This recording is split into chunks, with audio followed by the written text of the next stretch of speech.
Amma ba'd, assalamu alaikum wa rahmatullahi wa barakatuh, hurmatli jamoat.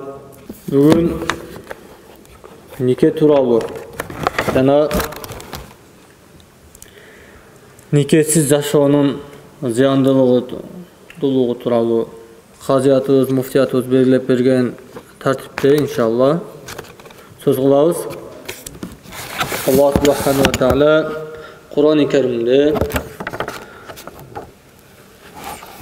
Nur surasının 32. ayatında mınday degen: Euzu billahi mineşşeytanirracim. Ve enkihul eyyama minkum ve's-salihin min ibadikum ve imaikum. İyyekunu fuqara'a yughnihumullahu min fadlihi vallahu vasi'un alim. Estağfurullah billah. Nikelegile arаңардағы аялы жоқ еркектерді жана күйөөсү жоқ аялдарды жана кол астыңардағы такыба болгон кулдарыңар менен күңдөрүңөрдү. Эгер алар кедей болуша турган болсо, Аллах субхanahu wa taala аларды өзүнүн берешендүүлүгү менен, аларды Аллах субхanahu wa taala өзүнүн рахматы менен, каримдик сыфаты менен аларды байытат деп Аллах субхanahu wa taala бизге айтып атат. Бул аят үйлөнүү тууралуу өкүм. Эми Пайгамбарыбыз саллаллаху алейхи ва салламдын айткан хадиси эмне дейт? Нике тууралуу Пайгамбарыбыз саллаллаху алейхи ва саллам бизге эмнени буйрган? Эмнени буйрат? Qul ya ma'ashara ash-shabab man istata'a minkumul ba'ata falyatazawwaj fa innahu aghaddu lil-basar wa ahsanu lil-farj. Wa man lam yastati' fa alayhi bis-sawmi fa innahu lahu wija'un. O jigitler deyt Peygamber sallallahu aleyhi ve sellem. Kimingerdin үйлөнүүгө кудуретиңер жетсе, мүмкүнчүлүгүңөр болсо, анда үйлөнгүлө. Бул үйлөнүү көздү арамдан, тыйылган нерседен сактайт. Жана ошондой эле адамдын өзүн да арамдан сактайт. Үйлөнүү. Ва ман лам ястати'. Эми кимдеги үйлөнүүгө кудурети, мүмкүнчүлүгү жетпей турган болсо, мүмкүнчүлүгү болбосо, андай болса, ал адам ар дайым орозо кармасын. Ал адамга орозо милдет. Дайым орозо ооз менен жүрсүн. Мына ушул ол адамга кутулуу. Мына ошол адам үчүн туура жолдо жүрүшүнө себеп болуучу жол деп Пайгамбарыбыз саллаллаху алейхи ва саллам өз хадисинде айтат. Эми бул никеде үйлөнүүдө кандай үйлөнүш керек? Жана эмнелерине карап үйлөнүү керек? Анан никенин дагы түрү бар. Никах хаккы, никах муаккат, никах мутадаккат, никах мутаме, никах муаккат биздин мазхабта арам. Убактылуу нике. Мен сени 2 күнгө никелеп аламын деп айтса, ошол 2 күндүк же болбосо 1 жылдык мөөнөт менен чектеп туруп үйлөнүү бул арам. Ошондой эле мен сени 10 000 сомго никелеп аламын. 10 000 сомго мынанча жолу эле жашайм мына жерде деп никелениш бул дагы арам. Биздин мазхабта никеленгенде түбөлүк, иншалла, түбөлүк. Бул дүйнөдө дагы, акыретте дагы ушул нике менен жашаймын, ушул аял менен жашаймын, же болбосо ушул күйөө менен жашаймын деген максатта туура ниет кылып үйлөнүү керек. Мына ушул туура нике болуп эсептелет. Анан аялды тандаганда дейт, кайсы бир адам сулуулугуна карап үйлөнө турган болсо, тек гана сулуулугуна көп көңүл бөлүп, ошого гана көңүл буруп алган болсо, ал адам ömür boyu kızganışta ötөт. Demek kimdeki bir ayaldan mal dünyası üçün үйленген bolsa, al adam ошол mal dünyasına кароол болуп ötөt. Demek kimdeki bol үйленүүдө tek gana dinine karap turup үйленген bolsa, adep ahlagına karap turup үйленген bolsa, al adam iki dünya inşallah baktlı bolot. Үйленүүдө en birinci dinine karashыбыз керек. Kançalık dengelde dindar, kançalık dengelde takva, kançalık dengelde adep ahlaklı, tertipli, tarbiyalуу. Oşonusuna karap. Kийинкisi ata tegine karabat. Ata tegi musulman. Ata enesi musulman bolbosu, ata enesi musulman bolbosu. Özünün ata enesi musulman ayalga teң bolboyt. Ata enesi musulman emes erkek, ata enesi musulman ayalga же болбосо кызга тең эмес. Анан кийинкиси эмне дедик? Биринчи динине карадык, анан ата тегине карадык. Ата теги жакшы болсо, андан кийин ата теги мал дүниясына карабат. Мал дүниясы кандай? Мискин, жакыр адам байдын кызына тең эмес. Мискин бар, факир бар. Мискин деп жакыр адамды айтат. Анын эч нерсеси жок, жада калса бир күндүк тамак ашы жок адамды мискин дейт. Эми бир күндүк тамак ашы бар болуп, бир күндүк тамак аш менен өзүнүн аялын камсыздайла турган адамды факир деп коет. Факир адам байдын кызын алса ага тең. Ага тең болуп эсептелет биздин шариатта. Эми мискин адам өзүнүн тамак ашын таап жей албай турган адам байдын кызына дагы, кедейдин кызына дагы тең болбой калат. Үйленүүдөн максат. Эң негизги Аллах субханаху таала буйруган өкүм бул нике. Жана Пайгамбар саллаллаху алейхи ва салламдын сүннөтү бул нике. Эми үйленүүдөн максат өзүбүздөн туяк калтыруу. Анткени Пайгамбар саллаллаху алейхи ва саллам өз сөзүндө мындай dedi. Tazawwajul waluda tanasalu fa inni mubahin bikumul umama yawmal qiyamati. Wa fi rivayatin hatta bis-siqt. Sizler төрөй турган аялга үйлөнгүлө. Төрөy турган аялга үйлөнгүлө. Жана өзүңөрдөн туяк калтыргыла. Өзүңөрдөн бир урпак калтыргыла. Анткени албетте мен ахирет күнү үммөтүмүн көптүгү менен мен сыймыктанамын дейт. Жада калса ал сихт болсо дагы дейт. Сихт деп түшүп калган баланы айтат. Төрөлбөстөн эненин ичинде өлүк абалында түшүп калган шапалактай, уштундай этти айтат. Сихт деп. Ошол менен дагы мен ахиретте сыймыктанамын дейт. Кайсы бир адамдын баласы ичинен түшүп кала турган болсо, анын жана эттин дененин арасында адамга тиешелүү болгон көзбү же кулакпы же чачпы же ошо адамдын адам экендигин билдире турган бир белгилер болот го.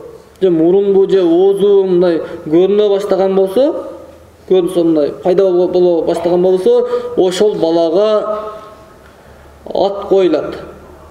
Жаназа окулбайт. Ат коюлат. Ал балага салават айтып, иншалла жакшы ниет кылабыз, дуа кылабыз. Аллах субханаху ва таала андай балдарды бизге ахиретте шафаат кылуучу кылсын деп. Мусулмандын баласы мусулман абалын эми балакатка жетпестен кайтыш боло турган болсо, ал бала бейиштик болот дейт.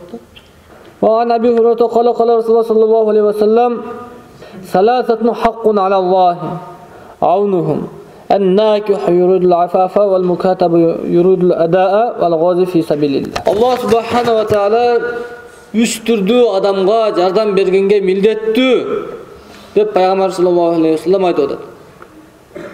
Allah subhanahu wa ta'ala üç türlü adamga albatta yardım berет. Takvachılıkты niyet kılıp üylөнгөн adamga Allah subhanahu wa ta'ala yardım berет.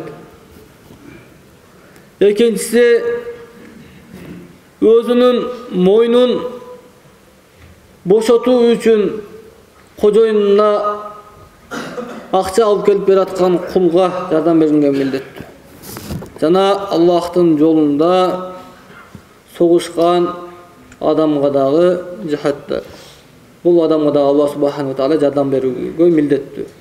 Никеленген адамдын рызкысына береке берет. Жана дагы бир башка хадистерде келет. Кимде ким никеленген болсо, Аллах субханаху ва таала ал адамды өзүнүн коргонуна алат дейт. Жана дагы кимде ким никеленген болсо, ол адам dininin yarımını saqtaptır deydi. Kalganın ol özü takvaçılık kılıp, özü amal kılıp, dinin toluqtasın degen de. Bugünkü günde eldin arasında el menen süйлөшө turgan bolsok, ayrıkça жаштардын arasında nikesiz ele ayal erkek bir-biri menen mamile kılуу, nikesiz ele ayal erkek ortada zina kılıştık moda bolup baratat da. Жана көрүнүш адатка болуп айланып баратат. Бул зинанын алты чоң бир кесепети бар, урматтуу жамаат. Амирул Муъминин Hazreti Ali radhiyallahu anhu riwayat кылат. Rasulullah Akram sallallahu aleyhi ve sellem aytты: "Zinadan alыс болуңуздар." Zinanın altı kesepeti var. Zinanın altı kesepeti var. Üçü bu dünyada, üçü ahirette. Bu dünyada ösü. Birinci kesepet. Yüzünde imandan nuru olbaydı. Zina kılgan adamdan yüzünde imandan nuru olbaydı. Yüzünde nuru bolboğanduktan anı bardık adamlar jek köröt. Бүткүл alam al adamdan jirkenet. Ekincisi ömürü kıska oldu. Kim bilet uşu жаш кезинде зина кылып жүрүп, зина менен алек болуп, зина менен окат кылып жүргөн адамдардын карыганын, картайганын ким билет? Эч ким билбейт. Зина корлордун өмүрү кыска болот, урматтуу жамаат. Өтүнчүсү рызкысы аз болот. Ал адамдын рызкысы аз болот. Рызкысы кимет? Аллах субханаху ва таала Кур'ан-ы Керимде айтат: "Az-zaniyatu vaz-zani fajlidu kulla wahidin minhuma mi'ata jaldatin." Zina kıluvçu erkekti dagı, zina kıluvçu ayaldı dagı 100 kamçıdan urgulay ol ekönü tengdeydi. Emi ol eko boydok boluştu. Ayal jok, je güyösü jok bolsa eko. Emi güyösü bar bolup turup, je ayalı bar bolup turup zina kılgan bolsa alарды ташбаранга алынат. Бүгүнкү күндө камчы уруу дагы, жана дагы ташбаран кылуу дагы биздин мыйзамда болбогондуктан Аллах субханаху ва таала ал адамдардын рызкысына камчы урат, ал адамдардын рызкысына таш аттырат. Ал адамдарга жакшылык келбейт. Көптөгөн жамандыктар ал адамдар үчүн жайт. Бул адамдарга таш атылбай атабы? Ал адамдарга таштын ордуна бале атылат. Зина кылган адамдар. Ошол себептен урматтуу жамаат, сиз менен биз айлана чөйрөбүздү зинадан кайтарышыбыз керек. Бул зинанын кесепети өтө оор. Зинанын кесепети өтө бир жаман. Бардык бүткүл алам бул зинадан жиркенет, урматтуу жамаат. Сиз аялыңыз же өзүңүздүн кызыңыз зинага бараткан болсо, сиз ага кайдыгер мамиле жасасаңыз, Ошол зынага сиз майыл болсоңуз, анда сиз динден чыгып каласыз, урматтуу жан. Бул арам. Аллах субхана таала Кур'ан-ы Каримде өзү тыйган амалдардын бири бул зына. Кайсыл өлкөдө зына көбөйө турган болсо, ал жерде өлүм көбөйөт. Кайсыл өлкөдө зына көбөйө турган болсо, ал өлкөдө оору көбөйөт деген. Бүгүнкү күндө эмне көп? Оорулуу адамдарыбыз көп. Ушулардын бардыгы ушу зына себептен. Ушу зына көбөйгөн жерге жамгыр дагы пайдалуу болуп жаабайт. Сел алат. Же болбосо Аллах Тааланын башка дагы шамал балеси, же бир башка балелерин жөнөтөт Аллах субхана таала. Ал адамдар ошол нерсе аркылуу кор болот. Биздин муфтияттан фатва берилген нике кыюуда жашы жеткендерге гана нике кыйгыла деп. Эмне себептен? Жогорку кеңеште бул тууралуу мыйзам кабыл алынган. Эмне себептен? Өзүбүздүн элибиз, өзүбүздүн жерибиздин тынчтыгын, өзүбүздүн элибиздин бактылуулугун ойлоп туруп ушул чечимдер кабыл алынган. Бүгүнкү күндө жеген ичкенибиз химикат болуп атса, балдарыбыздын, кыздарыбыздын колундагы телефондор, шапалактай телефондордун ичинде интернет деген нерсе бар. Интернеттин ичинде эч кандай бир чектөө жок. Көпчүлүк ата-энелер таштап кое турган болсо, балдарына карабайт. Көптөгөн ата-энелер бар, балдарын, кыздарын бул жака таштап коюп, өздөрү Россияда же бир чет өлкөлөрдө жүрүшөт. Эч кандай бир контроль болбогондуктан биздин элибиз, биздин жаштарыбыз бузулуп баратат. Кээ биркилер психологический жактан, аң сезим жагынан бузулган болсо, кээ биркилер дене жагынан бузулган. 18 жашка толбостон кээ бирки адамдардын аң сезими жетишет, кээ биркилердин денеси жетишпей калат. Кээ бирки адамдардын 18ге толгонго чейин денеси жетишсе, аң сезими жетишпейт.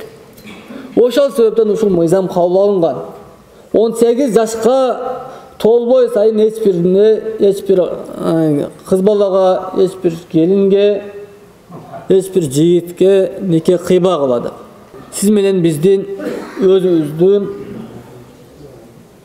пайдабыз үчүн, биздин пайдабызды көздөгөн максатта кабыл алынган чечим. Бул нерсени биз туура кабыл алышыбыз керек. Арабызда кээ биркилерибиз өзүбүзгө акылдуулук кылып айтышыбыз мүмкүн. Кимсин эки аламга рахмат болуп келген зат Пайгамбарыбыз Мухаммад саллаллаху алейхи ва саллам өзүнүн аялы болгон Абу Бакр Сыдык разияллаху анхунун кызы болгон Айша энебизди 7 жашарында никелеп алган, 9 жашарында көчүрүп келген. Эмне силердин муфтиятыңар, эмне биздин өкмөт андан да кыйынбы, бул шарияттан да кыйынбы, пайгамбардан да кыйынбы деп айта тургандар чыгышы мүмкүн. Урматтуу жамаат, ал мезгилде Пайгамбарыбыз саллаллаху алейхи ва салламдын убагында аба таза болгон, жеген ичкен тамактар таза болгон. 9 жашта кыздарыбыз, балдарыбыз, ошол мезгилде кыздар, балдар бардык жактан турмушка даяр болуп туруп жетишкен, жеткиликтүү болгон. Ошол себептен ал убакта ошондой никелер кыйылган. Никесин кыйдырып алган болсо, бул биздин өзүбүздүн кыргызыбыздын салтында дагы бар. Болуп коюу, сойка салуу дегенди. Сойка салып койсо, болуп койсо, бул анын эч кандай зыяны жок. Анан көчүрүп келүү, бул толук эмне болгондо болот? Балакатка жетип 18ге толгондон кийин боло турган маселе. Сиз менен биз өзүбүздүн башчыларыбызга баш ийишибиз керек. Аллах субхана ва таала Кур'ан-ы Каримде айткандай: Atiullah va atiur rasul va ulul amri minkum. Sizler Allah'a jana anın elçisine jana özüңөрдүн жетекчилериңерге баш ийгиле, башчыларыңарга баш ийгиле деген. Siz менен biz baş ийишибиz керек. Кээ шайтандар айта берет. Адам сүрөтүндө шайтандар дагы бар. Өздөрү шарияттан болгону бир кичинекей нерсени чалап чугуп окуп алган, элди бузат. Андай болбош керек, мындай болуш керек. Муфтиятты дагы, муфтини дагы көзөмөлдөгөн аалымдар кеңеши деген бар. Кыргызстанда 7 облус болсо, 7 облустан тандалып алынган аалымдар ошол аалымдар кеңешине мүчө болот. Ошол аалымдар кеңешет, ошол аалымдар кеңешип туруп бир чечим кабыл алат. Сиз менен биз муфтиятка баш ийе турган болсок адашпайбыз. Пайгамбарыбыз саллаллаху алейхи вассалам айткан, силердин башчыңардын башы кара мейиз сыяктуу болсо дагы ага баш ийгиле деп. Анын сүйлөгөн сөзү жакпай калса, кийген кийими жакпай калса, мен ага баш ийбейм. Сүйлөгөн үнү жакпай кала турган болсо, мен ага баш ийбейм деп айтпаңыздар. Кимде ким пайгамбарды сөксө, пайгамбарды акарат кылса, ошондой эле аалым адамдарды акарат кыла турган болсо, ал адам чыныгы таква адам болсо, чыныгы Аллахтан корккон бир аалым болсо, ошол адамды сиз акарат кылып, ал адамды сөгө турган болсоңуз, ол аалым айта берет деп. Ал аалымга каршы чыга турган болсоңуз, науду биллахи мин залик, сиз динден чыгып каласыз, аялыңыз менен ортоңузда никеңизди жаңылап коюңуз, анткени ал никеңиз үзүлүп калган болот. Тооба кылайлы, аалымдардын етин жебейле. Лахмул алими масмумун ман акала халака. Аалымдардын ети ууланган эт, аны ким жесе, ал балеге учурайт, ал жок болупту деп пайгамбар саллаллаху алейхи вассалам айткан. آخر دعوانا أن الحمد لله رب العالمين. اللهم إنا نسألك علما نافعا وحفظا كاملا وذهنا شاملا وفهما ذكيا توفيقا يتحصيل العلوم. آمين. اللهم صل وسلم وبارك عليه برحمتك يا رب العالمين.